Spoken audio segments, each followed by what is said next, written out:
the master of mankind, trapped upon the Golden Throne by the collapse of the Webway project, could no longer stir from Terra's imperial palace. His existence had become a prison of necessity.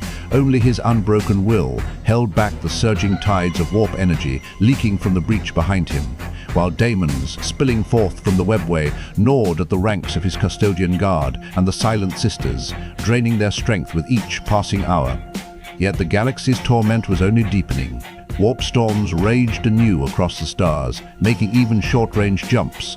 A death sentence for Imperial fleets. Navigators screamed of phantoms in the warp, of Khorne's bloodied banners, and Slaaneish's whispered temptations swirling around their ships. Psychic communications frayed, astropaths collapsed, their minds scorched by the Chaos God's gaze as they tried to relay messages. Horus, ever the strategist, had long ensured the loyalist Space Marine legions were scattered. The Blood Angels, Ultramarines, and Dark Angels were cut off from Terra entirely, their fleets adrift in the storm. The Space Wolves, still recovering from the burning of Prospero, licked their wounds on Fenris. Terra itself simmered with unrest. With the Emperor sequestered, rumors of Space Marine rebellion spread like wildfire among the populace. Whispers that the Astartes, once humanity's saviors, had turned on their creator. Tensions between Terra and Mars, the Imperium's industrial heart, reached a breaking point. Elements of the Adeptus Mechanicus, already skeptical of the Emperor's divine claims, had intercepted fragmented reports of Istvan III. Some tech priests, seduced by Horus's promises of forbidden knowledge, quietly aligned with the heretics.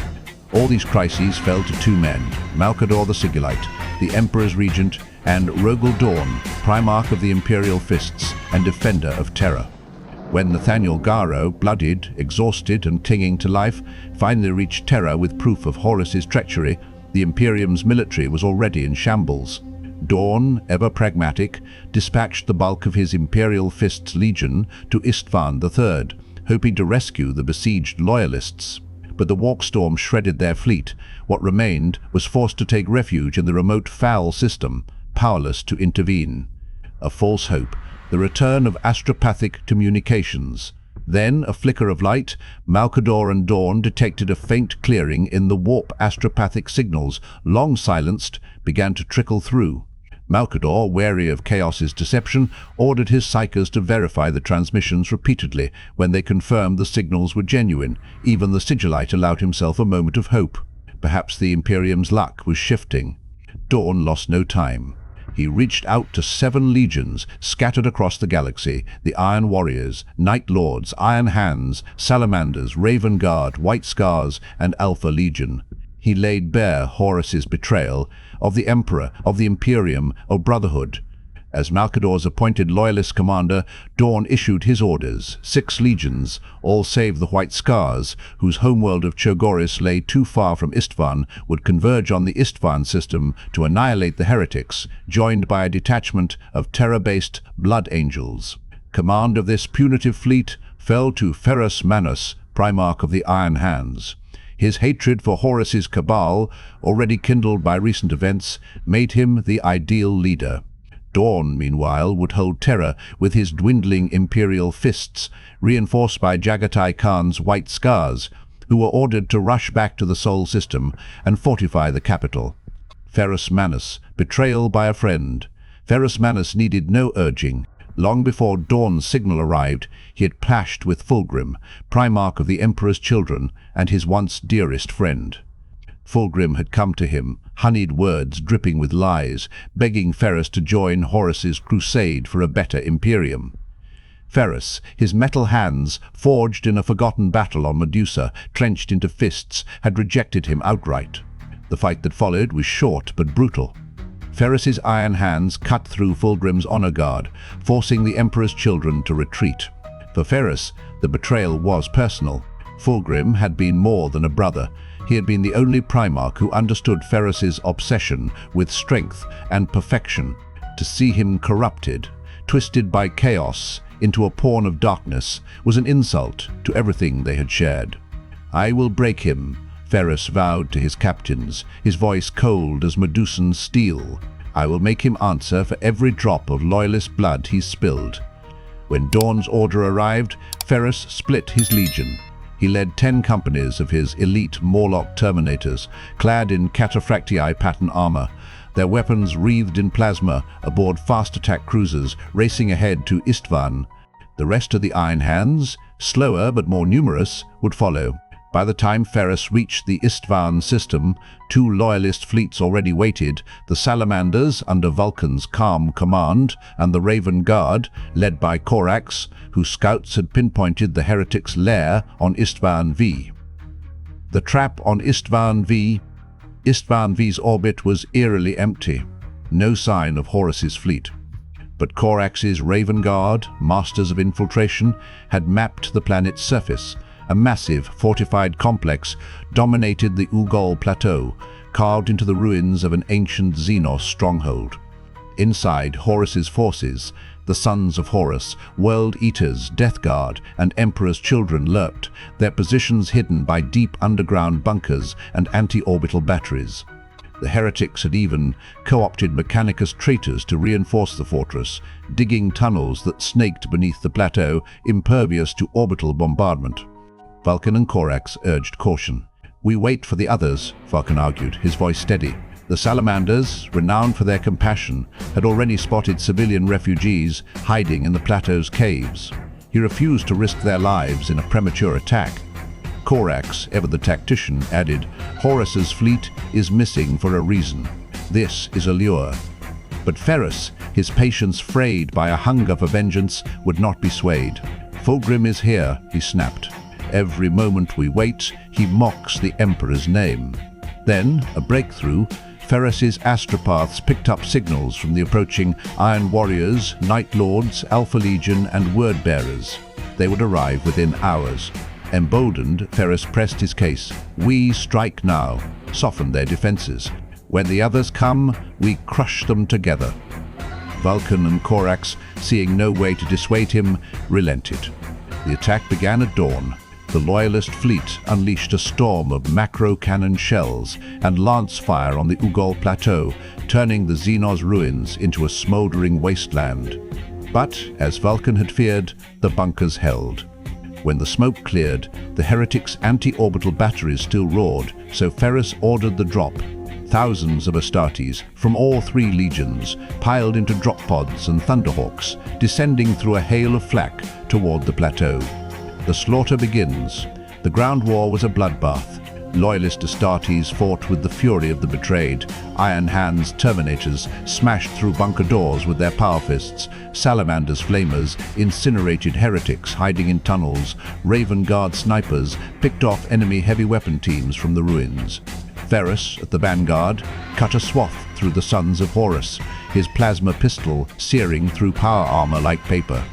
For hours they pushed the heretics back until the first of the reinforcements arrived. It was a massacre. The Iron Warriors, led by Perturabo, struck first. Their siege tanks destroyed the Loyalist landing zones, cutting off any retreat. The Night Lords, under Conrad Cursey, unleashed terror tactics, hanging Loyalist prisoners from the ruins, their screams echoing across the plateau to break morale. The Alpha Legion, masters of deception, had infiltrated Ferrus's lines hours earlier. Now they turned on their allies, gunning down Iron Hands from behind.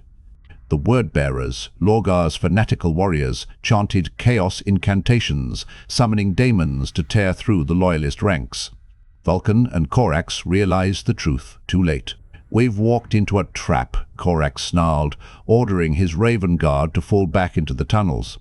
Vulcan, his salamanders covering the retreat of civilian refugees, watched in horror as Iron Warriors' artillery fired a volley of plasma warheads into his lines. The blast incinerated hundreds of Astartes, and Vulcan himself, caught in the explosion, vanished in the fire. But the worst was yet to come. On the plateau's highest ridge, Ferrus finally found his quarry, Fulgrim, clad in his signature purple and gold power armor, his sword, Fireblade, glowing with Slanesh's corrupt light. The duel of brothers Ferrus charged, his metal hands crackling with energy. "Why?" he roared, his voice echoing across the battlefield. "Why betray everything we fought for?" Fulgrim hesitated.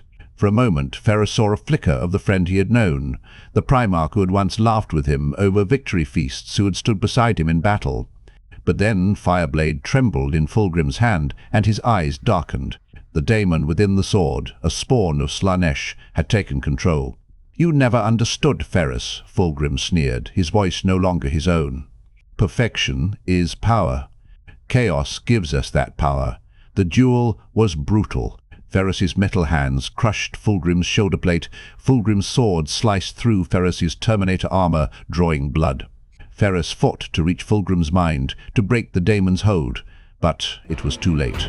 With a scream, Fulgrim drove Fireblade into Ferrus's chest, then swung upward, severing his head. As Ferrus's body fell, Fulgrim collapsed to his knees, clutching his head. For a second, he stared at his hands, covered in his friend's blood, and wept. Then the demon's laughter echoed in his mind, and his tears turned to a grin. The last vestige of Fulgrim, the loyal Primarch, was gone. The end of the Loyalists. With Ferrus dead, the Loyalist lines collapsed. The Iron Hands, their Primarch fallen, fought to the last man, each Astartes determined to take as many heretics as possible with them. The Raven Guard, under Corax's leadership, scattered into the tunnels, abandoning their heavy gear to move silently. They became ghosts, launching hit-and-run raids on heretic supply lines, but their numbers dwindled by the hour. When Cursa's Night Lords cornered Corax and his last few hundred warriors, the Raven Guard Primarch fought his way free, his armor riddled with bolts, his body bloodied, but he left most of his legion behind. The Salamanders were wiped out. Vulcan's fate remained unknown. Some said he had been killed in the plasma blast, others that he had been captured by the Iron Warriors to be tortured for Perturbo's amusement. Either way, the legion that had once stood for compassion was no more. By sunset, the Ugo Plateau was a charnel house. Nearly 200,000 Astartes lay dead loyalists and heretics alike in a canyon less than 20 kilometers long. The Loyalist fleet, surrounded by Horus's ships, was torn apart. Only a handful of cruisers escaped, their hulls blazing to carry word of the massacre back to Terra. The heresy unleashed Horus's victory was total. He had destroyed 3 Loyalist legions, the Iron Hands, Salamanders, and Raven Guard, crushing the Imperium's best hope of stopping him. The warp storms returned, thicker than ever, cutting Terra off from the rest of the galaxy. Heretic fleets, protected by Chaos's power, moved freely between systems, conquering imperial worlds and forcing their populations to swear fealty to Horus. 9 legions now stood openly for the War Master, the Sons of Horus, World Eaters, Death Guard, Emperor's Children, Iron Warriors, Night Lords, Alpha Legion, Word Bearers, and Thousand Sons, who had fled to the Eye of Terror after Prospero. Their path to Terra was clear. On Terra, Dorn and Malcador received the grim news. The Sigillite's face was grave as he turned to Dorn. "The end begins," he said. "We must fortify. For when Horus comes, there will be no second chances." Dorn nodded, his gaze fixed on the Imperial Palace's walls. He knew what was coming, a siege unlike any the galaxy had ever seen. And as the first reports of heretic fleets moving toward the Sol system arrived, he gave the order to begin building the greatest defense in human history. The Dark Age of the Imperium had begun.